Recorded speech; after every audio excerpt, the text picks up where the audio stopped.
देखो हम लोगों को अब इस वीडियो में फर्मेंटेशन के बारे में पढ़ना है। फर्मेंटेशन क्या होता है या एनाएरोबिक रेस्पिरेशन क्या होता है। देखिए इन जनरल आप इसे यही मानिए कि ये एनाएरोबिक रेस्पिरेशन है, ठीक है। ये लास्ट पार्ट है, इसमें हम आपको सारी चीजें बता देंगे। इसके बाद जो कुछ भी चीजें बचती है जैसे पेंटोज फॉस्फेट पाथवे है, कौन कौन से फैक्टर्स हैं, उसको हम आगे देखेंगे। एक फिलहाल यहाँ देखिए कि एनाएरोबिक रेस्पिरेशन की बात हो, फर्मेंटेशन या एनाएरोबिक रेस्पिरेशन। बात देखिए होता क्या है, आपने अब तक अगर आपने पूरी वीडियोस की सीरीज देखी होगी तो अब तक आपने ये जान लिया होगा कि हो किस तरीके से रेस्पिरेशन हो रहा है। ग्लूकोज को पहले ग्लाइकोलिसिस के द्वारा किसमें बदल देते हैं, पायरुविक एसिड। एक ग्लूकोज से कितने पायरुविक एसिड बनते हैं, दो पायरुविक एसिड बनते हैं, और जो प्रोसेस होता है उसे क्या कहते हैं, ग्लाइकोलिसिस। और ये प्रोसेस कहां हो रहा है, साइटोप्लाज्म में हो रहा है, सेल के साइटोप्लाज्म में हो रहा है, ठीक। पायरुविक एसिड को फिर हम लोग ले गए थे माइटोकॉन्ड्रिया के अंदर in presence of oxygen. Presence of oxygen हम इसे माइटोकॉन्ड्रिया के अंदर ले गए थे। लेकिन अगर मान लीजिए आप बहुत तेज एक्सरसाइज कर रहे हो, जब एक्सरसाइज कर रहे हो तो ऑक्सीजन की पूर्ति नहीं हो पाती, वहां तक ऑक्सीजन उतनी पहुंच नहीं पा रही, आपको चाहिए ज्यादा ऑक्सीजन है और मिल रही है कम। तब क्या होता है, जब आप एक्सरसाइज करते हो और आपको कम ऑक्सीजन मिल रही है, तब फिर आप क्या करते हो, तब आप इस पायरुविक एसिड को एनाएरोबिकली तोड़ना शुरू करते हो मसल्स के अंदर। पायरुविक एसिड को एनाएरोबिकली तोड़ना शुरू करते हो मसल्स के अंदर। अब क्या, कैसे आप तोड़ोगे इसको, वो अलग चीज है। इसके अलावा तो ये तो एक काम हो गया मसल्स में, एनाएरोबिक रेस्पिरेशन हो सकता है। कब होगा, जब आप इंटेंस एक्सरसाइज कर रहे हो, आपको एनर्जी की ज्यादा नीड हो रही है लेकिन उतनी ऑक्सीजन मिल नहीं पा रही है, तो एनाएरोबिक रेस्पिरेशन के थ्रू ये काम होने लगता है। और क्या बनता है इसमें, लैक्टिक एसिड बनने लगता है, लैक्टिक एसिड बनने, ठीक। इसके अलावा अगर ये ईस्ट सेल है और ईस्ट सेल में अगर एनाएरोबिक रेस्पिरेशन हो गया तो क्या बनेगा, ईस्ट सेल है तो बनेगा C2H5OH, एल्कोहल बन गया, और कार्बन डाइऑक्साइड, ठीक। कार्बन डाइऑक्साइड साथ में निकलेंगे। लेकिन इन दोनों प्रोसेस में ज्यादा एटीपी का कोई फॉर्मेशन यहां नहीं होगा। ये सीधे सीधे आपको ये बना देंगे इन कंपाउंड्स को। एटीपी सिर्फ यहां पर बनता है, जो आपने पहले ही पढ़ा हुआ था कि यहां पे एटीपी बन जाता है, दो एटीपी बनते हैं और दो NADPH प्लस H+, ये मॉलिक्यूल बनते हैं। इसका मतलब 8 हुआ है। इससे आपके जब कभी एरोबिक रेस्पिरेशन होता है तो ही ये एटीपी में कन्वर्ट होगा, अगर एनाएरोबिक रेस्पिरेशन होगा तो ये एटीपी में कन्वर्ट नहीं होगा। इसका मतलब क्या हुआ, सिर्फ दो एटीपी मिलेंगे आपको एनाएरोबिक रेस्पिरेशन या फर्मेंटेशन, वो भी सिर्फ ग्लाइकोलिसिस से। हाँ, अब ये मसल्स और ईस्ट सेल का आपको प्रोसेस समझ में आ गया, यस सर, ठीक है। एनसीईआरटी ने भी कुछ इस तरीके से दे दिया है, इसको कैसे दिया है ये हम आपको दिखाई देते हैं। तो एनसीईआरटी ने यहाँ पे दिखा दिया है कि ये जो आपका पायरुविक एसिड है, ये पायरुविक एसिड किसमें बदल जाता है, लैक्टिक एसिड में बदल जाता है। और हमने आपको बताया कब बदलेगा ये लैक्टिक एसिड में, अगर ये आपकी मसल सेल है तो ये किसमें बदल जाएगा, लैक्टिक एसिड बदल जाएगा, और NADH से NAD बन जाएगा पॉजिटिव। ऐसे यहाँ पायरुविक एसिड अगर ईस्ट सेल है तो किसमें, इथेनॉल और कार्बन डाइऑक्साइड में बदल जाएगा। कुछ इस तरीके से एनसीईआरटी ने दिखाया हुआ है इसको, ठीक। लेकिन आपको यहाँ पे एक बात जो उसने लिखी है वो ध्यान देने वाली है। दोनों ही प्रोसेस में आप ये देख रहे हो कि NADH जो कि अभी बन रहा था, एनर्जी मिल रही थी इससे, तो ये जो इसका क्या हो रहा है, हाइड्रोजन इसमें से निकल जा रहा है। और किसी चीज में से अगर हाइड्रोजन निकलता है तो उसका क्या होता है, ऑक्सीडेशन की रिडक्शन। किसे, हाइड्रोजन अगर किसी चीज में से निकलता है तो रिडक्शन होता है। तो यहाँ पे जो रिड्यूसिंग एजेंट है वो कौन है, ये है। इसका क्या हो रहा है, विच इज रीऑक्सीडाइज्ड, इसका ऑक्सीडेशन हो जा रहा है, ऑक्सीडेशन हो रहा है। क्या हो रहा है, हाइड्रोजन आयन निकलेगा तो क्या होगा, ऑक्सीडेशन हो जा रहा है टू NAD पॉजिटिव। दोनों ही प्रोसेस में ऐसा हो रहा है, तो इसे याद रखेंगे आप, ठीक। अच्छा, ये तो एनसीईआरटी लेवल पे आप समझ गए कि इसमें एटीपी कितने बनेंगे, बस 2 ही एटीपी बनते हैं और इसमें कहीं फर्दर एटीपी तो बनेगा नहीं, तो बहुत कम एनर्जी मिलती है। क्वेश्चन फ्रेम हुआ, और क्वेश्चन फ्रेम ये हुआ कि एक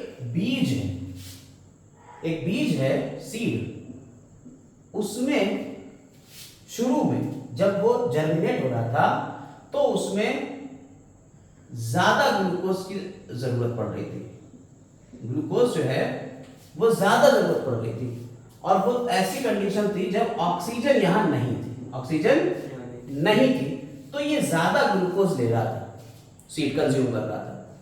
और जब हमने ऑक्सीजन को अचानक से इसमें बढ़ा दिया, ऑक्सीजन अभी लेस थी, अब हमने ऑक्सीजन को अचानक से जैसे इसमें डाला, इसने ग्लूकोज का कंजम्पशन कम कर दिया। सीड वही है, वही जर्मिनेट हो रहा है, जर्मिनेटिंग सीड था, जब ऑक्सीजन नहीं थी तो ग्लूकोज ज्यादा चाहिए था, और जब ऑक्सीजन थी तो ग्लूकोज कम चाहिए था। ऐसा क्यों? ये क्यों हो रहा है? इसको रीजन हम बता देते हैं, इस क्वेश्चन का रीजन समझ लीजिए कि जब ऑक्सीजन नहीं थी तो ये ग्लूकोज सीड कंज्यूम कर रहा होगा, खा रहा होगा, और कैसा रेस्पिरेशन कर रहा होगा? एनाएरोबिक रेस्पिरेशन।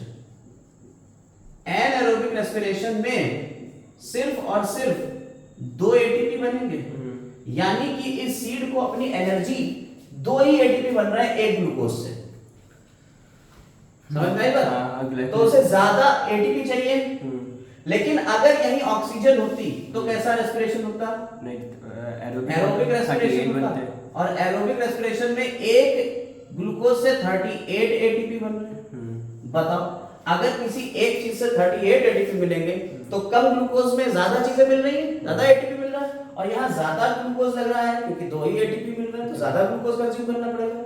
तो एनाएरोबिक रेस्पिरेशन में ग्लूकोज ज्यादा इसीलिए कंज्यूम होता है क्योंकि यहाँ कम एटीपी बन रहा है, और एरोबिक रेस्पिरेशन में ज्यादा एटीपी बन रहा है, इसलिए ये ज्यादा कंज्यूम नहीं होगा, यहाँ कम कंज्यूम होगा, यहाँ ज्यादा कंज्यूम होगा। समझ में आई बात या नहीं? क्वेश्चन समझ आ गया? चलो, ये तो आपका क्वेश्चन समझ में आ गया आपको, और ये एनसीईआरटी लेवल पे आपने समझ लिया। अब थोड़ा सा हम आगे बताएंगे, फर्मेंटेशन 5 टाइप के हम बताने जा रहे हैं आपको।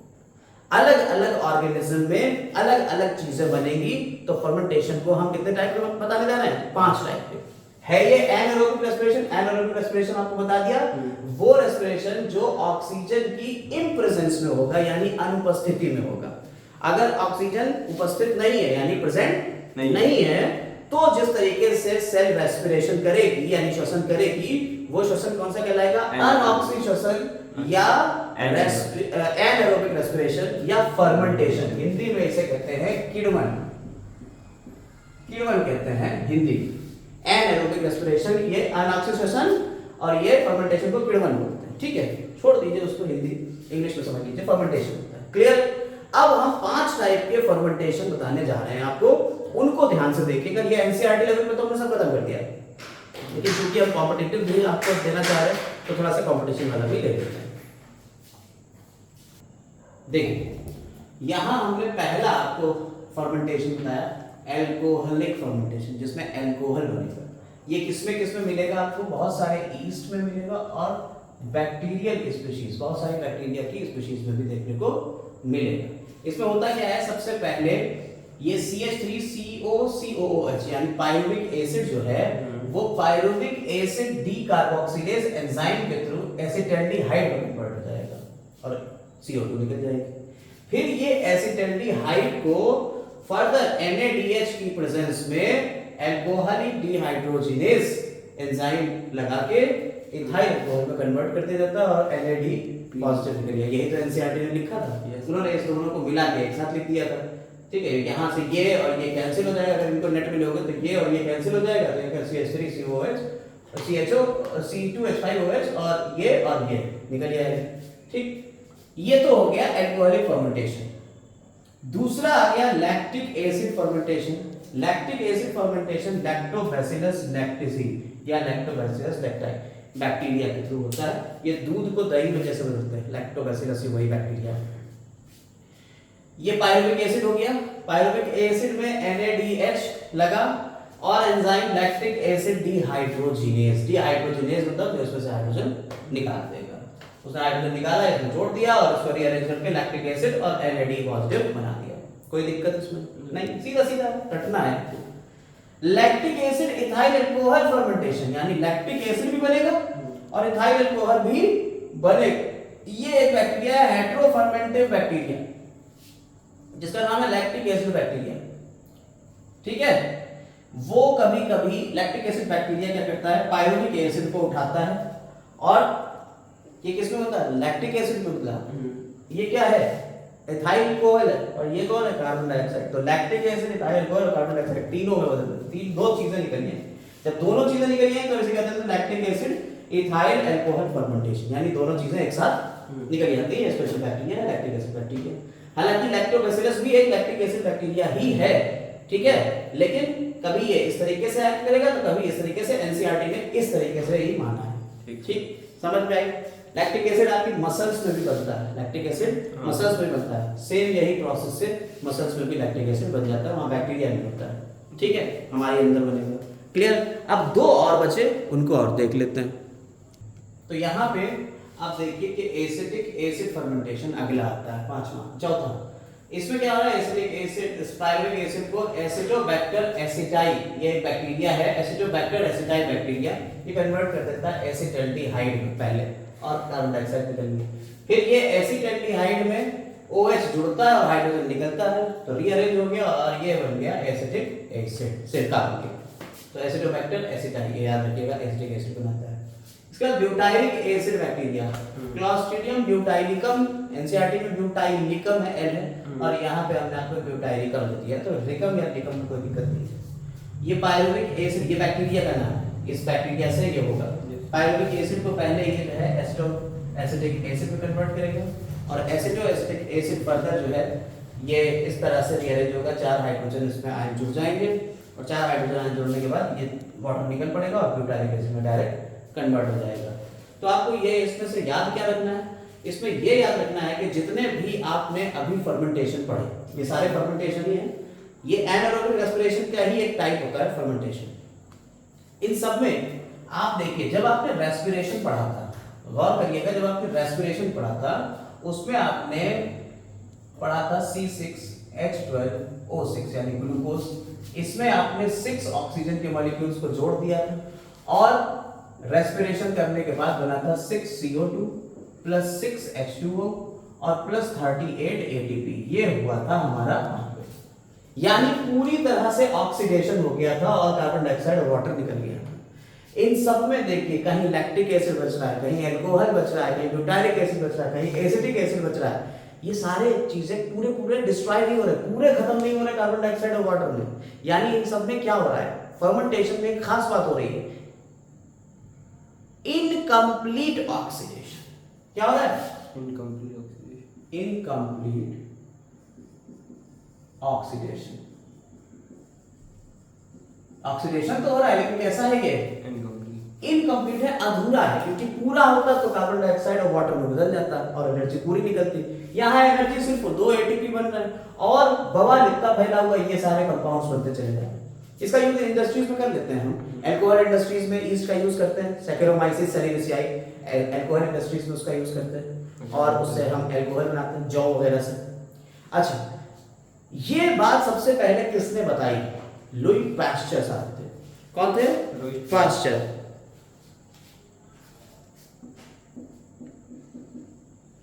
लुई पास्चर ने ये देखा, क्या देखा, 1857 इन्होंने ये देखा कि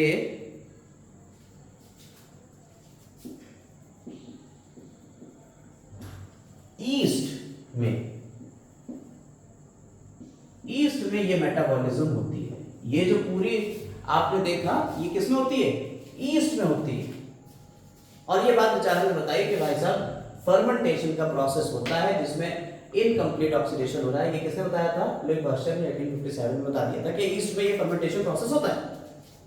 ठीक, लेकिन एक साइंटिस्ट है बुकनर, उन्होंने पहली बार एक एंजाइम निकाला, उस एंजाइम का नाम था जाइमेज। ये असल में जाइमेज एंजाइम कई एंजाइम से मिल के बना, ठीक है।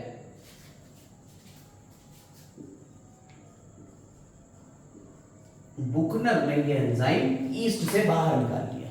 कई एंजाइम का कॉम्प्लेक्स है ये, ठीक है। और उन्होंने ये देखा, कहने लगे साहब ईस्ट मेटाबॉलिज्म की वाली करा रहा है, इसको हटा देते हैं यहाँ पे। ये जितना भी फर्मेंटेशन का प्रोसेस था ये कौन करा रहा है? ईस्ट करा रहा है। ये किसने बताया हमें? लुई पास्चर साहब ने, है ना। शुरुआत तो इन्होंने, डिस्कवरी तो इन्होंने कर दी फर्मेंटेशन की, लेकिन बुकनर साहब ने इसके बारे में एक और बात बताई। क्या बताई? कहने लगे साहब हमने इस ईस्ट में से एक एंजाइम का पूरा कॉम्प्लेक्स है, ढेर सारे एंजाइमों का ग्रुप है, जिसे हम क्या कह रहे हैं? जाइमेज कहते हैं। इसको हमने अलग कर दिया, और जाइमेज जो है वो आउटसाइड द सेल, ये सारा काम तो सेल के अंदर ही चल रहा था, लेकिन जाइमेज एंजाइम को इन्होंने देखा कि हमने फ्रूट जूस रखा या फ्रूट सड़ रहे थे, उनके ऊपर हमने जैसे जाइमेज एंजाइम डाला, फर्मेंटेशन होने लगा। यानी कि बैक्टीरिया या ईस्ट की जरूरत नहीं पड़ी, सिर्फ जाइमेज एंजाइम से ही आउटसाइड द सेल की फर्मेंटेशन का प्रोसेस होता है। ये बात किसने बताई? बुकनर ने बताई। फर्मेंटेशन और एनारोबिक में फर्क है। यही एक डिफरेंस है मेजर। वो क्या है? फर्मेंटेशन जो होता है ना, वो एक्स्ट्रा सेलुलर भी हो सकता है, लेकिन anaerobic respiration only cellular, cell के अंदर ही होता है। ये याद रखिएगा। अगर एन एरोबिक रेस्पिरेशन कहा जा रहा है, यस सर, तो फर्मेंटेशन नहीं है, तो वो कहां हो रहा है? वो सेल के अंदर हो रहा है, ठीक है। Yes sir. और आउटसाइड द सेल हो रहा है, तब उसे हम क्या कह रहे हैं? फर्मेंटेशन। क्लियर हुई बात या नहीं? किण्वन क्या है? तो फर्मेंटेशन या किण्वन कब होता है? जब सेल के बाहर की बात होगी तब हम इस टर्म को यूज करेंगे, सेल के अंदर की बात होगी तो हम इस टर्म को यूज करेंगे।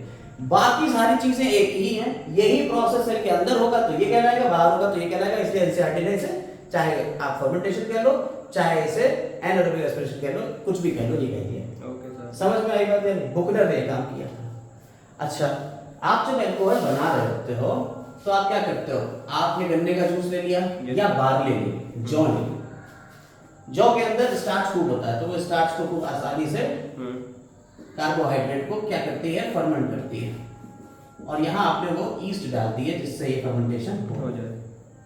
अब फर्मेंटेशन होगा तो क्या होता है? ईस्ट फर्मेंटेशन से अल्कोहल बनती है, लगातार अल्कोहल बन रही है। 9 से 18% तक अगर अल्कोहल बन गई, 9% से 18% तक अगर इसके अंदर अल्कोहल बन गई, इसके ऊपर अगर अल्कोहल बनेगी तो ये ईस्ट जो है इसी के अंदर दम तोड़ देगा, अपने आप ही मर जाएगा, उस अल्कोहल में जिंदा नहीं रह पाएगा। 9 से 18% तक, कहीं कहीं ये 13% भी लिखा हुआ है, इसके ऊपर नहीं मिल पाएगा। यानी आपको 13% से ऊपर अल्कोहल नहीं मिल पाएगी। फिर आपको अगर प्योर अल्कोहल चाहिए तब आप इसका डिस्टिलेशन प्रोसेस करेंगे। तो कुछ बियर या वाइन जो होती हैं वो डिस्टिलेशन से बनती है और कुछ नॉन डिस्टिलेशन से बनती है। अच्छी, ठीक है। नॉन डिस्टिलेशन प्रोसेस में आपको कम परसेंटेज मिलेगी अल्कोहल की। अगर आपको जिन, ब्रांडी, विस्की पीना है तो डिस्टिलेशन प्रोसेस करेंगे। बियर पीना कोई बात नहीं है, नॉन डिस्टिलेशन प्रोसेस से बन जाएगी। क्लियर हुई बात है नहीं? अल्कोहल बनने का ये पूरा प्रोसेस होता है, फर्मेंटेशन प्रोसेस ही है जो अल्कोहल से हमें अल्कोहल बनाएगा।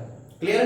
तो ये इस तरह से हम लोगों ने फर्मेंटेशन प्रोसेस को पूरा समझ लिया और डिफरेंस भी समझ लिया एरोबिक, एनारोबिक रेस्पिरेशन और फर्मेंटेशन में क्या डिफरेंस है। इसी के साथ ये चैप्टर खत्म हो जाता है।